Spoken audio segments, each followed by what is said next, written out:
If you're a Lions fan coming into the season, Mm-hmm. hope had to be springing eternal for you, especially, right? Because it springs eternal for all of us, no matter how good or bad your team is at the beginning of a season. But for some teams, there is real hope. Like that's not just you just saying that. Like your team is actually you have a good football team, Yeah. and there's a chance that you will go out here and accomplish some things here going into the season. I don't know if the Lions felt they would be sitting here at week 17 as we kind of come into it. It kind of eliminated from the playoffs, man. Like, Limited playoffs. did you think that was on the bingo card coming into the season for a lot of the Lions fans, man? Right? I mean, a lot of those guys still there, Hutchinson healthy. Yeah. Well, what happened here? I mean, you remember. So if you're a coach, you're the CEO of the team, right? I mean, you can call it GM, whatever. But so if you lose your top, your assistant or whatever, they lost their two coordinators, and we saw this with Philadelphia, Ben right? Johnson and Aaron Glenn, right? Right. Ben Johnson and Aaron Yeah. Glenn So you both lose going your different ways. top guys. It's gonna be tough. But I mean, I get it, but you don't expect that much of a drop off when you have that. Like you have legit talent. At least, again, I know the defensive side took some hits with injuries and there's last year, but man, not to make at least make the playoffs the next year. I get you're placing top notch defensive side, offensive side, and Ben Johnson. He's leading his team to the playoffs. Aaron's going to lead his team to top top pick in the draft. But so you lose those. I mean, it's important.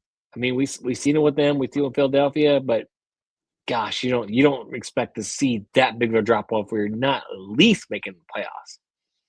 Yeah, I'm kind of man. When shocked. you're looking at a 8-8 for them, Right. it's not something that you had really expected for them, right? Coming into the season, there's a chance they can have a losing record on top of being eliminated. Right. There's a chance they get out of this season with a losing record, and the people are still there. Now, if you're a team like Minnesota, right, and you get out of here with a losing record, there was hopes and expectations with you coming into the season as well. But I think the big difference is that Minnesota has had injury issues. There's no real certainty at the quarterback position there yet. You're kind of going through a lot of fluctuations there at Minnesota, where some of these questions in Detroit is supposed to be answered. Yeah, you're not supposed to have these same questions in Detroit. You got a lot of same guys coming back. Gibbs look great. You got Gibbs and Montgomery back. You got St. Brown still doing St. Brown things. I think he had about 1,200 yards for the season. Jared Goff is still out there. Hutchinson healthier this year than he was, I think, last. That's just got to be crazy. Is it that the Lions got worse, or did the NFC North just get better? Probably a little bit of both, right? I mean, maybe their windows last year. But again, they did. I mean, they got decimated by injuries last year on the defensive side of the ball. But I mean, you still had that offense.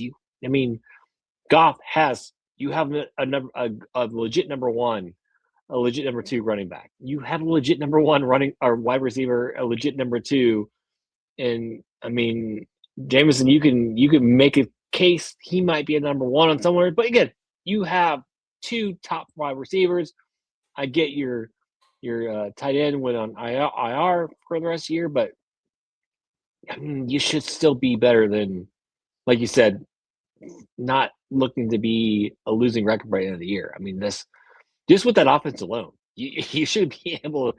Again, maybe you're not putting the defensive side of the ball, but I mean, if you're just looking at straight offense, how many coordinators are not like, oh yeah, give me all these pieces, let me just go to work. And I know there was in the season where Campbell took the reins of calling the plays, and I they're gonna have to they're obviously gonna fix some things in the offseason. There's no doubt they're gonna have to fix the coordinator, at least on the offensive side of the ball. That has to be fixed. There's too much talent on the offensive side not to have that fixed. When you're looking here at the standings here, man, in the NFC North, it's got to hurt being fourth, man. No, if nothing else, you were thinking that they would maybe eliminated by one of the bigger teams in the NFC. Maybe they get eliminated by the Eagles or somebody like that. But you were thinking that it's going to take something like that. Maybe a healthy Commanders with a healthy Jane Daniels just coming into the season just to show how things can change at the end of the season versus coming into it. These are the things that you expected, not a team where it seems like all your skill players are still there. And to your point, losing the coordinator seemed to have had a bigger effect than some people may give it credit for. But you're last in the division. Yeah. Currently. No way you expected that, Eugene, right? No. Last in the division. I mean, yes, you expect a little regression, right? Maybe you're not winning the division, but you're getting at least into the wild card. There's just no with this talent, you're not getting the wild card. I mean, that's just kind of surprising. Man, what's the bigger surprise there? Detroit being at the bottom or Chicago being at the top of that division? And at the top of that division currently with like a 3-game lead from 3-game separation from Detroit. I mean, we all. I mean, that's big. I mean, I expect from Detroit, not from these other. We're talking about from Detroit, man. Like Detroit. That's right. The class of that division was supposed to be. You know what I mean? Right. Your offensive coordinator goes from, and let's just face it, if you're looking at skill for skill, I mean, from talent to talent on the offensive side of the ball, from just in Chicago to Detroit, there's no question. Detroit has the better skill players. There's just no doubt about it. I mean, we don't have to even pull up the rosters, but it just goes to show you, like, you have, when you replace those guys, you got to make sure you're getting the right guy in there. And now, obviously, Detroit didn't get in there. I mean, I love Campbell, but he's a head coach. And there's nothing wrong with that, but you have to have pieces around you, and he just did not have the right pieces around him. Obviously, this year, there's no question about that. And I know I saw somewhere where like Detroit's calling for him to be fired. It's like he's still a good get coach. Out of here. I mean, it's crazy. Get crazy. That's not crazy, right? And I was just about to ask you that. That's a good segue that you just said that, because let's talk about that for a second. Because does that make the hot seat? Or the seat even hot at all? Because I'm not saying that there even was a hot seat, but does it make the seat hot though?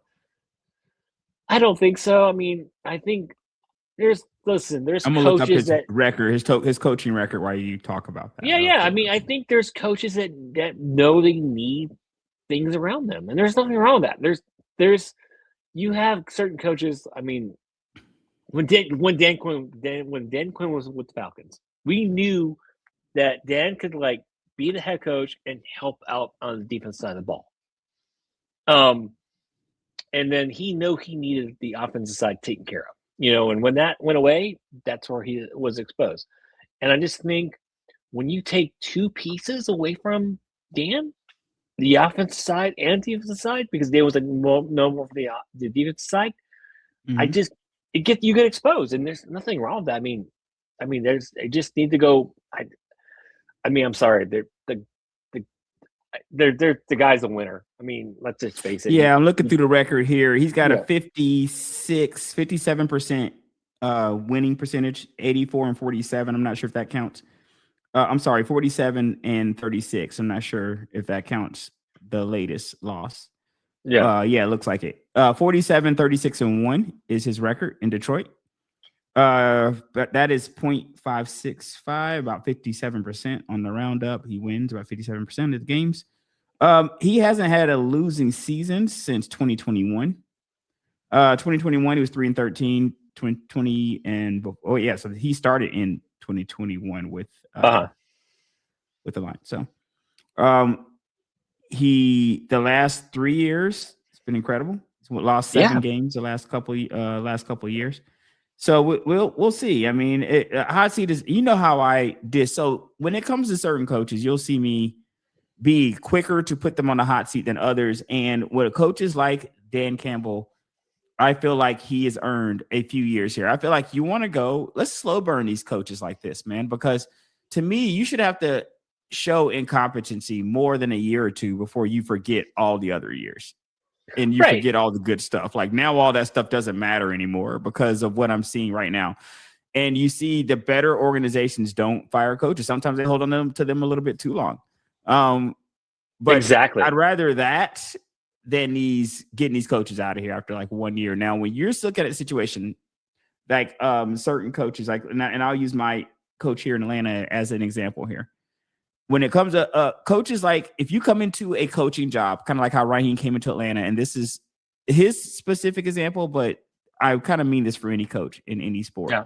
When you come into a job with a losing record already, so if you come into a job and you get hired and you already have a losing record, you haven't really earned benefit of the doubt. So I feel like your rope may be shorter in those kind of situations because you're coming in with a losing record. You know what I mean? You haven't really shown me anything before you got hired that says that won't continue.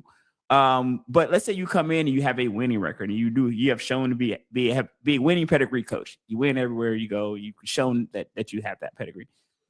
I think they should be given a year or two of losing before you're like, hey, just get out of here. Unless you feel like you've lost the locker room. There's always other circumstances that can play in, like coaches who do lose their locker room or coaches that it doesn't seem like it's like you kind of overstayed your welcome from an organizational standpoint. Maybe you and owner aren't getting along and stuff. We all know how those kind of chemistry issues happen, and that can happen even on winning teams. So, right, I kind of get those exits, but if it's just purely on the field, you like everything that the coach has done up to this point. The guys still have buy-in; they still believe in them, and you're not getting embarrassed in games over and over again. I understand you can have embarrassing games here and there, but it still looks like you're putting a decent product on the field. Then I kind of get why you give that person a little bit longer length of time there. And I definitely feel like, in my opinion, that Campbell has earned that.